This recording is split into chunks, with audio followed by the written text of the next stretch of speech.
Wait, just 20,000? You expect us to go on a honeymoon with that? Isn't that a bit low? Exactly, Mom. Think this through. This is a celebration for your beloved son. If you can't cough up more money, we're fine with cutting ties. Fine, let's cut ties then. My name is Shelley. Recently, both my children got married and left the nest. I thought I could finally take a breather. My husband passed away when our daughter Selena was in college and our son Matthew was in middle school. We all grieved, but we managed to get by. Selena went to a far-off college but offered to come back. I couldn't let her do that. She graduated and got a job where she was, met someone, got married, and now has a child. The real challenge was Matthew. Losing a father figure during his rebellious teenage years was tough, but I did my best to raise him. I think he turned out fine. He went to private high schools and colleges, which was financially challenging, but he found a job and got married. Mom, my job is close to home. We can live together until I get transferred. I know you worry. That's nice, but don't push yourself. Your happiness is my happiness. Matthew is a considerate, kind son.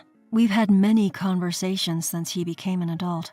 I didn't just spoil him. I taught him chores. He's my pride and joy. I'm sure he'll be a supportive husband. I'm content if I can see Selena and Matthew once in a while. Their happiness is what matters most. When kids get married, there's not much parents can do. Interfering would make me an annoying mother-in-law. Times have changed. We can't be too involved in our children's marriages. True, it's sad but necessary. That's what I discuss with my friends. So I try not to interfere too much with Selena and Matthew. But a parent's heart wants to help. So I gave Selena $20,000 as a wedding gift and another $20,000 for her honeymoon. Mom, are you sure? You saved up too. You don't have to strain yourself. It's fine. If you don't use it, save it. I've got my own savings. Thanks, Mom. I'll definitely repay this kindness. Selena was grateful and brought back souvenirs from her honeymoon. When she gave them to me, she told me about her travels. I was happy and wanted to do the same for Matthew.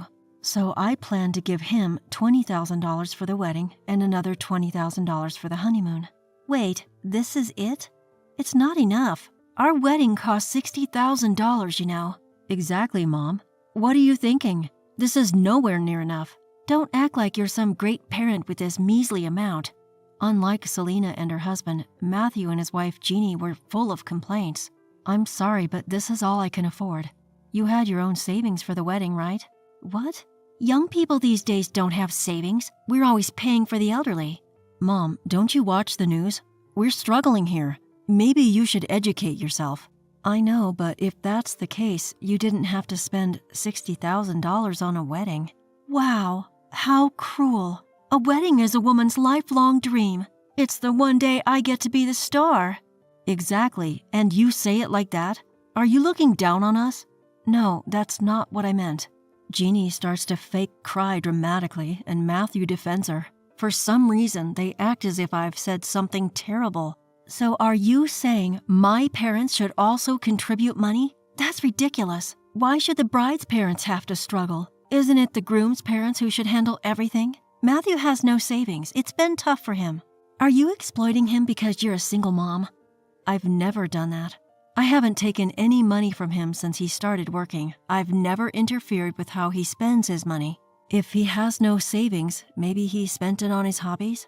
That's not true. I just ate out and went drinking with friends. That shouldn't deplete my salary. Exactly. Besides, you have all the latest appliances at home. Those were gifts from my daughter for Mother's Day. See, you've been exploiting Matthew too. Poor Matthew, being taken advantage of because he's kind. In reality, I've never asked Matthew for anything. Some of my friends do take living expenses from their adult children who still live at home. I know young people have it tough, so I never took money from Matthew. I've managed on my own salary and savings. Oh, poor Matthew, raised by such a terrible mother. And now you insult my parents too. You're the worst mother-in-law. Mom, apologize to Jeannie. Show your sincerity with money. We'll be back in a few days, so increase our honeymoon allowance. I'm your precious son, right? Please, Mom. With that, Matthew leaves with a smug smile, hugging Jeannie's shoulders.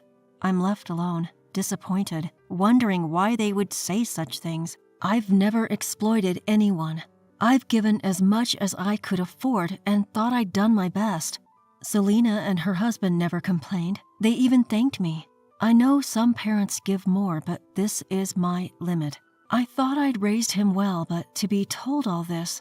Just then, Selena calls to say she sent a package. I end up venting to her, and she says, "Mom, Matthew's lost it. I knew he was sheltered, but he's gotten worse since dating Jeannie. You should free yourself, Mom."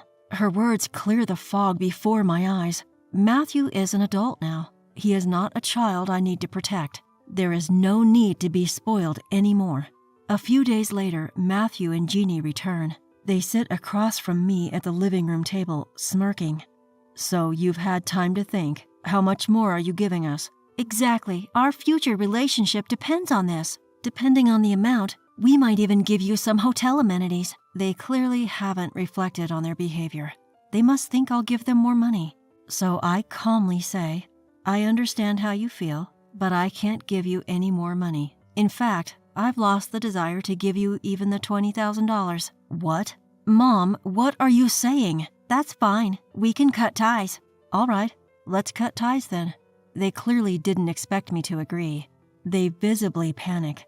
Just as they're about to say something, Selena comes out from the room behind me. "I've been listening, and you two are just awful." Why are you here, sis?" Hi, long time no see."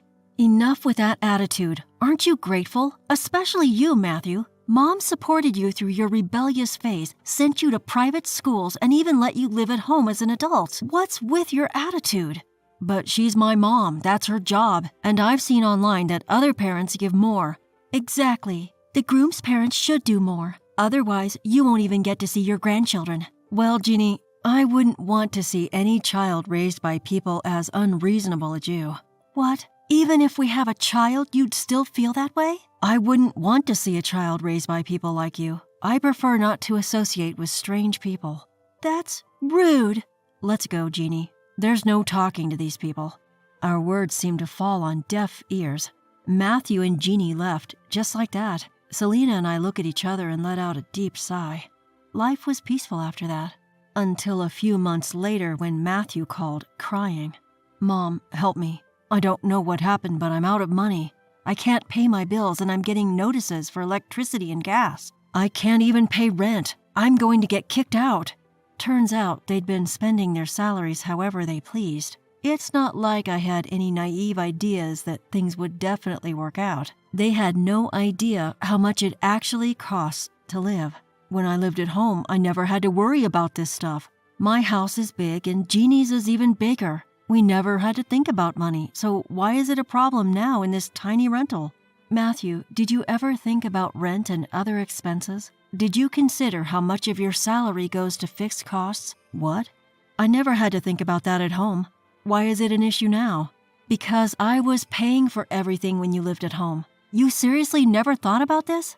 Matthew sounded shocked. I couldn't help but feel drained. How could they not even know the basics of what it costs to live? You should know about rent and utilities even if you lived at home. Haven't you talked to friends who live on their own? I've told you many times not to waste electricity. I heard from friends, but I thought they were just poor. I thought the electricity thing was just a matter of discipline. What have you been listening to? I've talked about utility bills many times. I thought I was competent enough to earn without worrying about that stuff. Sure, Matthew went to top schools, and from what I heard, so did Jeannie. But they were only academically smart. That's why you don't understand the value of $20,000. Maybe I raised you wrong. That's it. What about the $20,000? If I had that, I could pay off all my overdue bills. Can you give it to me, Mom? No way. What? I had to be firm with Matthew. Indulging him now would do no good. I had to be strict. Remember, you were the ones who wanted to cut ties. I'm not helping you anymore. That's the last thing I can do for you as a parent. From now on, you're on your own. With that, I hung up the phone. Matthew kept calling back, but I deliberately ignored it.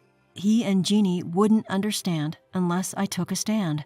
Luckily, they both work and don't have kids yet. Even if they fall behind on bills, they won't get kicked out immediately. I thought they'd catch up and start saving in a few months, but I was wrong. When Matthew couldn't reach me, he contacted Selena. From what Selena told me, they blamed each other for their financial woes, and it didn't stop there. They said the same thing to Jeannie's parents, who were understandably furious. From now on, you're on your own. Even if you have kids, don't expect any gifts from us. They kicked them out.